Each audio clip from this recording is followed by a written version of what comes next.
मंत्रिमंडल का विस्तार हुआ। 7 बीजेपी विधायकों ने मंत्री पद की शपथ ली। ये सभी बीजेपी के कोटे से मंत्री बने हैं। शपथ ग्रहण समारोह में कृष्ण कुमार मंटू, विजय मंडल, राजू सिंह, संजय सरावगी, जीवेश मिश्रा, सुनील कुमार और मोतीलाल प्रसाद ने मंत्री पद की शपथ ली। विधानसभा चुनाव से ठीक पहले बीजेपी के इन 7 विधायकों को मंत्रिमंडल में जगह मिली है। इससे बीजेपी की बिहार सरकार में भूमिका और मजबूत हुई है। जानकारों के मुताबिक इसे बीजेपी का बड़ा दांव माना जा रहा है। 7 मंत्री बनाए गए हैं, इसमें एक भी नीतीश की पार्टी का नहीं है। इस पर प्रतिक्रिया आ रही है कि अब शाह के कब्जे में बिहार सरकार है। बिहार बीजेपी के प्रदेश अध्यक्ष डॉक्टर दिलीप जायसवाल ने बिहार सरकार में मंत्री पद से इस्तीफा दे दिया है। उन्होंने अपने लेटर पैड पर एक पत्र लिखकर मुख्यमंत्री को सूचित किया है। डॉक्टर दिलीप जायसवाल के इस्तीफे में करीब 5 लाइन हैं, इसमें 5 गलतियां हैं। उसके बाद इन गलतियों की ओर ध्यान दिलाते हुए आरजेडी ने तंज कसा है। इस्तीफे को लेकर दिलीप जायसवाल सोशल मीडिया पर ट्रोल होने लगे हैं। आरजेडी ने दिलीप जायसवाल के इस्तीफे में वर्तनी की गलतियों की ओर ध्यान खींचते हुए उसे एक्स पर पोस्ट किया है। आरजेडी ने लिखा है, ये बीजेपी के प्रदेश अध्यक्ष हैं, अभी मंत्री भी थे। विश्व की सबसे बड़ी पार्टी के अध्यक्ष और मंत्री को 2 लाइन का त्याग पत्र भी नहीं लिखना आता है। बिहार तक भी सही नहीं लिखा है जनाब ने। ये मेडिकल कॉलेज के मालिक भी हैं। बता दें, डॉक्टर दिलीप जायसवाल किशनगंज में प्राइवेट मेडिकल कॉलेज माता गुजरी मेमोरियल मेडिकल कॉलेज चलाते हैं। वो बीजेपी के प्रदेश अध्यक्ष हैं, बिहार सरकार में मंत्री भी रहे। उनके पत्र की गलतियों को लेकर अब सोशल मीडिया पर बवाल मचा हुआ है। दिल्ली हाईकोर्ट को मंगलवार को चुनाव आयोग ने बताया कि वो 3 महीने में फैसला लेगा कि कांग्रेस सांसद रणदीप सुरजेवाला को मतदाता सूची देना है या नहीं। बता दें, सुरजेवाला ने आयोग से 2009 से 2024 के बीच हरियाणा और महाराष्ट्र में हुए चुनावों की वोटर लिस्ट मांगी है। आयोग के पास ये वोटर लिस्ट हर समय तैयार रहती है, लेकिन इसके बावजूद आयोग बहाने बना रहा है। हरियाणा और महाराष्ट्र की वोटर लिस्ट में गड़बड़ियों की काफी शिकायतें चुनाव के दौरान आई थी, लेकिन आयोग ने उन पर कोई ध्यान नहीं दिया।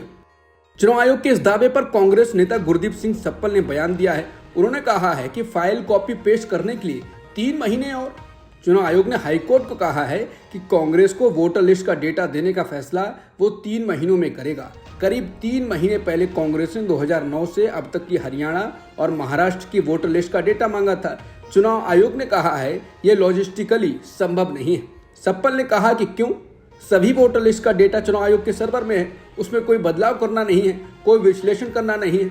उनके प्रिंट आयोग पार्टियों और उम्मीदवारों को चुनाव में दे चुका है। कुछ डेटा फाइल को कॉपी और पेस्ट करने देना है, इसमें क्या लॉजिस्टिकल चुनौती है। गृह मंत्री अमित शाह ने बुधवार को कहा कि परिसीमन के कारण दक्षिणी राज्य एक भी संसदीय सीट नहीं खोएंगे। उन्होंने कहा कि परिसीमन की वजह से तमिलनाडु सहित किसी भी दक्षिणी राज्य में संसदीय प्रतिनिधित्व में कमी नहीं आएगी। कोयम्बटूर, तिरुवन्नमलाई और रामनाथपुरम में पार्टी कार्यालयों के उद्घाटन पर भाजपा कार्यकर्ताओं को संबोधित करते हुए शाह ने कहा कि आज ये सुनिश्चित करने के लिए एक बैठक आयोजित की जाएगी कि परिसीमन के कारण दक्षिण को नुकसान ना हो।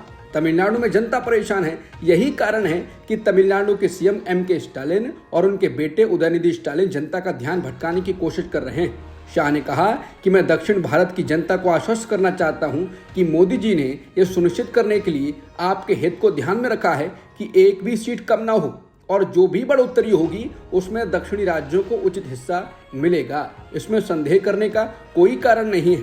तमिलनाडु में हिंदी लागू करने के विवाद के बीच केंद्रीय गृह मंत्री अमित शाह ने बुधवार को कोयम्बटूर में अपने संबोधन की शुरुआत में राज्य के लोगों से माफी मांगी। अमित शाह ने कहा कि वो दुनिया की सबसे प्राचीन भाषाओं में से एक तमिल में बात नहीं कर पा रहे हैं। यूरोपीय संघ ब्रसेल के हित की वस्तुओं पर कम टैरिफ की मांग कर रहा है, जिसमें विस्की, वाइन और कार आदि शामिल हैं।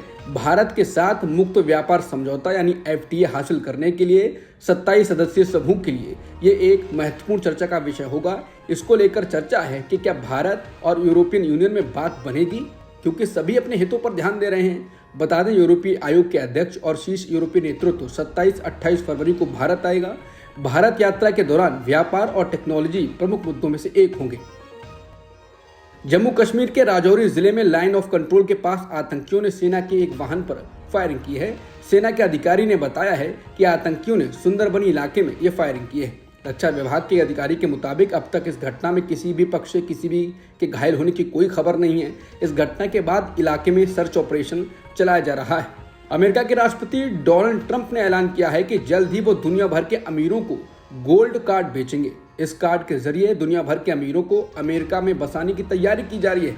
ट्रंप ने नई इमिग्रेशन पहल की घोषणा की है। ये एक गोल्ड कार्ड है जो $5 मिलियन खर्च करने पर अमेरिकी नागरिकता देता है, जिसके बाद कहा जा रहा है कि ट्रंप की ये घोषणा भारत समेत बाकी देशों के उन निवेशकों के लिए बहुत लाभदायक हो सकती है जो अमेरिका में कारोबार करना चाहते हैं और वहीं बसने के इच्छुक हैं। अमेरिकी राष्ट्रपति ट्रंप ने उम्मीद जताई है कि यूक्रेन के राष्ट्रपति वोलोदिमीर ज़ेलेंस्की शुक्रवार को अमेरिका आकर दोनों देशों के बीच खनिज समझौते पर हस्ताक्षर कर सकते हैं। ट्रंप ने कहा कि अमेरिकी आर्थिक मदद और सैन्य उपकरणों के बिना ये युद्ध बहुत जल्दी खत्म हो जाता। हम एक बहुत बड़े संकट में यूक्रेन की मदद कर रहे हैं, लेकिन अब अमेरिकी करदाता अपना पैसा वापस लेने वाले हैं। ट्रंप ने कहा कि वो यूक्रेन को दिए अमेरिकी सैन्य सहायता के बदले उसके खनिज को हासिल करने के लिए दबाव डाल रहे थे। अब तक की खबरों में इतना ही। बाकी खबरों के लिए बने रहिए सत्यहिंदी.com के साथ।